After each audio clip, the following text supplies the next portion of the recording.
So in today's video, let's talk about probably one of the most important phones of the year, and that is the Samsung S24 Ultra.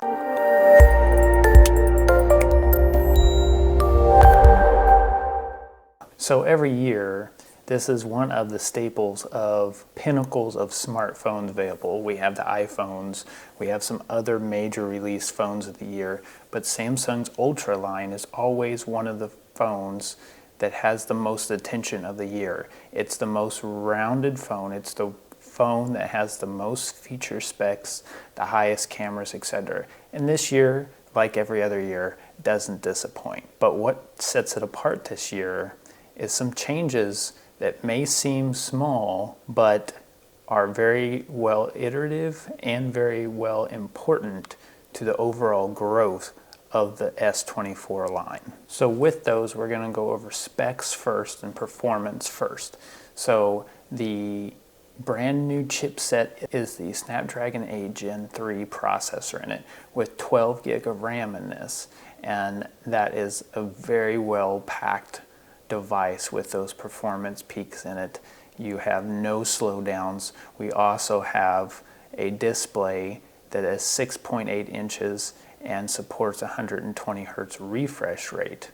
So between the processor, the RAM, and the high refresh rate, you definitely do not see any slowdowns when it comes to utilizing this phone. Of course, we have the SPen as well, which provides several features that are exclusive to the S24 line or Samsung phones in general by providing one of the only phones that provide a stylus, and of course the stylus is built in with this device, which is always my preference with these. I prefer a stylus that comes with the phone that actually has a slot for inserting the stylus into it. So of course they've kept that. Samsung has moved to that flat display and no more rounded curves on the display, and what that helps with especially is with the S Pen. It of course was a nice thing to look at with the edges rounding off and for movements and back gestures, but with the pen input, that is where you see the use of the stylus and the flat display being the best in my opinion. And that is definitely one of the biggest changes this year, is that flat display. It does of course make the phone feel a little bit wider than even last year, but really we're talking 0.1 of an inch, because last year's model was a 6.7 inch screen and this year is a 6.8 inch screen. Of course, we can't talk about the S24 without talking about the cameras, and that is always a big piece to any smartphone, but even more important with S24 line.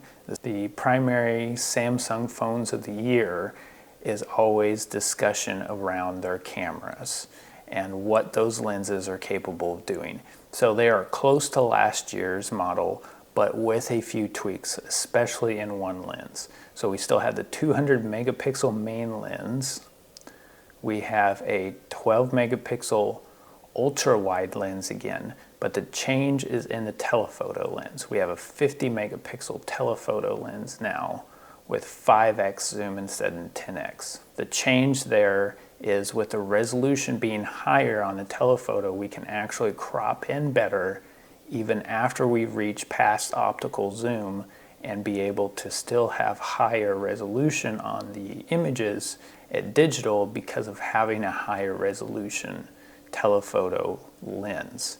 So that's primarily the difference in the cameras. So if you were concerned about missing out on anything specific regarding the cameras from the last generation, say you have the S23, I don't think you're really missing out on a lot unless you're very much into utilizing the telephoto lens. Then you may want to consider looking at that. But one of the big things that we heard a lot from Samsung's keynote this year, and pretty much any other tech company this year so far, and even last year, is AI. So there was this big conversation around AI at the keynote this year for the S24 line. And what did we get out of that really regarding AI? Well, there are three really big features that comes to the S24 that really utilize AI. And that first one is the biggest feature, and that is Google Circle to search. That is a new feature that allows you to basically use a amped up version of Google Lens by holding down the home button with your gestures and then be able to tap on the screen on an item or circle it or some form of highlighting an item or text on the screen and then being able to automatically search for that item. So that feature is very impressive and works very well, and I'm very excited to see that come to other devices besides the Pixel line and the Samsung line. I do believe it will be quite a while before we see that feature on any other lines of phones because of Google and Samsung's initiatives to do several things together. Other AI features we got this year are regarding live translate. There are a lot of features with Translate that have been added between being able to do live translation services between different languages, as well as even translation services over phone calls. One of the other big features with AI is Note Assist. Essentially, there are features in the Notes app now. If you utilize handwriting with the SPen, it can correct your handwriting. It can align if you write at an angle. It can convert the handwriting to text. Now that last feature has always been there, but I definitely do notice an improvement in the process of converting to text. And the last two AI features being generative edit, which allows you to collect a lot of text and then rearrange it or put it in a simplified bullet form. So let's say you're using Samsung Notes again for that. And then lastly, AI features within the camera. And I have a short that kind of goes over some of those AI features, but basically it will allow you to crop, take background images out. It'll allow you to circle images and remove those with like an object eraser. So these are some of the features that the AI Assist also helps with on the camera side. So AI was a large part of the show this year, with how it affects utilizing the phone day by day. But one of the other features that did get mentioned a little bit and has been a comparison for several years from Apple as a big staple for their lengthy time for updates. And what I mean by that is how long you can actually get updates. This is something, as of the last couple of years, that Android's really been focusing on improving. And Samsung came out this year and stated that the S24 line will have 7 years of updates. That is a pretty huge and considerably pretty lengthy amount of time. As I look at most people holding phones for 4 years as a good staple for updates and getting all the new features that may come to Android and security updates, so 7 years would be great. I don't know a lot of people that hold on to their phone for 7 years, but it does exist, and it's a very nice feature that Samsung is being able to bring.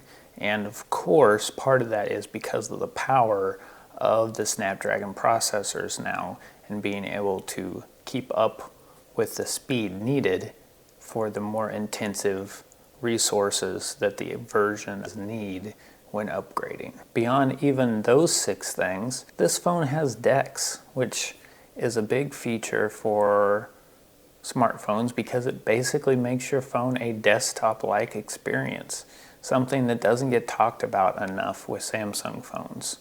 And it is a great experience, really, if you want some portable desktop solution on the go.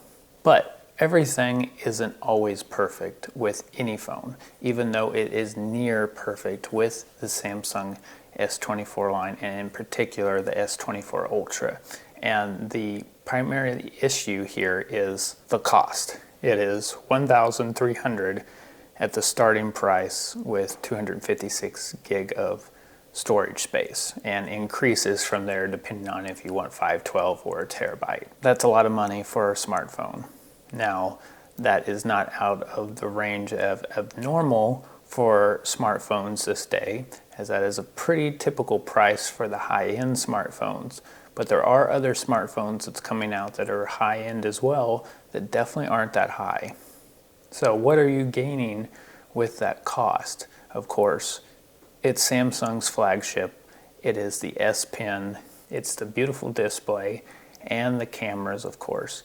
And if these are all things that matter to you, then that $1,300 price tag will not seem too bad. And especially if you're coming from an older Samsung, let's say the S21 or even the S22. I don't feel that it's worth it if you're coming from the S23 though. Again, I always feel like skipping a year in your product is always the best bet for consumers on getting the most out of their devices. So of the pros, we have great cameras, we have great display, we have 7 years of updates, we have extremely good performance, we have AI features. There's a lot of things to be happy with this phone, and you won't be disappointed in what you're getting. It's a great device. You would not be disappointed. And if there's anything else that you would like me to cover that I haven't, please leave it in the comments, and I'll see you in the next video.